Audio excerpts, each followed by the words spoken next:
On to race number 3 and the third on the programme. This is the first leg, the third of the 6-up, 1650, Class 4 once more, headed by Amazing Smasher Satchmo, even back into Class 4 company. He's a 2-time winner here.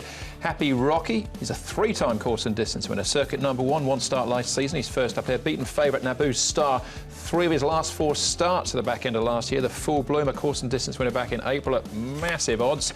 And down to Savannah Wind, whose wins have come here at Happy Valley, but over the 18 and 2200 metres. The Full Bloom and Savannah Wind are the horses that have been up at Chung-Far Brett in the last month. Yes, there's not a lot of solid recent form to work with here, and there's not a lot of pace in the race either. Maybe the form at Griffin, Sparkling Night from gate 4, Alberto Santa, first run at the Valley, might shoot through early and take the lead. From Strathbarra, the Full Bloom, Naboo Star, circuit number 1, Amazing Satchmo, I guess, is an option of rolling forward if Zach Purton wants to really get into him early.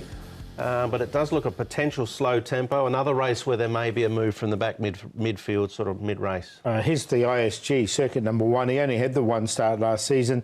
Pacifiers will come off him. Tony Cruz and Karis Teaton, they'll team up here. He's got a good draw, and there's his track work there, you can see.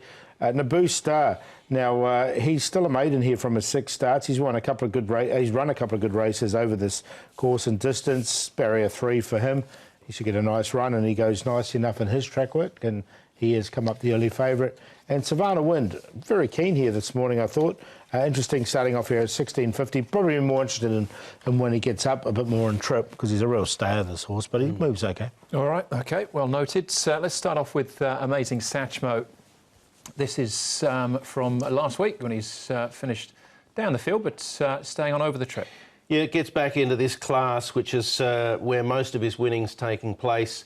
I thought he found the line okay. We know he can be a little bit lethargic through the first half of his race, and Zach Purton will be well aware of that, taking his first ride on the horse and also understanding the fact that there's not a lot of pace. But he hit the line well. To be honest, this is a very weak race. There's not a lot of strong form to look at overall, with the exception of probably the horse we're going to look at shortly. This has got to be a very winnable race for Amazing Satchmo, I would have thought. Yeah, he's won the bottom of Class 3 before this horse, and look, I think he's one of the major chances on the back of that run. OK, that's Amazing Satchmo. Naboo Star is next. So we're looking this is last season, but 2 starts back for him because he was beaten out of sight on his final start. Yeah, ran last, didn't he? And it was not a particularly good run from him there, but this run was better. He's had the benefit of a bit of a break now in the off-season. He's drawn barrier 3, and as Brett said, it's not a strong race, so I think he's a good chance in this. Yeah, unacceptable performance. Obviously, last start, beaten 75 3/4 lengths. It's 3/4. Yeah, it's a long way. We know he's got some talent. You look at those seconds and thirds behind London Master, Merry-Go Win, Rule the Roost, your horse to follow from earlier in the show. So. He and Amazing Satchmo have got the best 2 form lines in the race. All right, OK. Yep. Winning form, though, with the Full Bloom. If you're on, you'd remember this, because he was well over 100 to 1. Yeah, you'd be still throwing the money around the room, I would have thought. 166 to 1, in fact. The distance was always the query for him. He'd had 8 goes over the course and distance prior to this and never finished in the first 4. And here he is, running past Mr. Darth Vader. And there's your Nitro Express ranging up. But he got his head down at the right time, and most were a little disappointed, but those that took the cricket score odds were not. Oh, well, it's because I'd missed the Darth Vader my best that night, and I thought I was home. Yeah. And then he swamped them late. Not a strong race. I threw him in, actually, the Full Bloom. Yeah, I think he's got a chance. Yeah, I 3.3. Naboo Star, favourite once more, they call it. Yeah, I'll give him one more chance. He's on top just from Amazing Satchmo. To be honest, I haven't got much between the top 2. I do like the 4 and the 1 in this race. Naboo Star's showing a lot of the trials. If you remember back, he trialled really, really well before his debut run, and he can gallop. He can gallop, yeah. I think we'll see how he gets on here from a low draw anyway. Amazing Satchmo. Look, he's really well rated. Zach Purton aboard. The Full Bloom. And then I went with Sparkling Night as my 4th choice. He's a likely leader in the race, and he should come on for that first up run from him. So ended up 4, 1, 7 and 5, but 4 and 1 were miles ahead of anything else.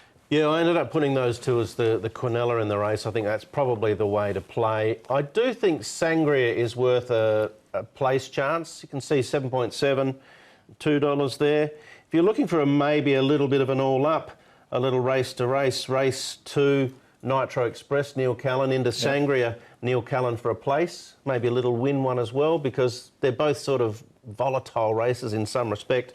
But I do think Sangria is a chance of running well, and the Full Bloom got in there just because he's the Full Bloom. 1, 4, 6 and 7. Yeah, we've all got the 1, 4 and 7. I've thrown in circuit number 1, who's a skinny price there at 7.6. He's well bred. He's brother to a Derby winner out of the UK. But interesting to see what he can do first up for the new season. All right, that was the first leg of the 6-up race number 3. Up next for us, race 4, first leg of a bumper triple trio.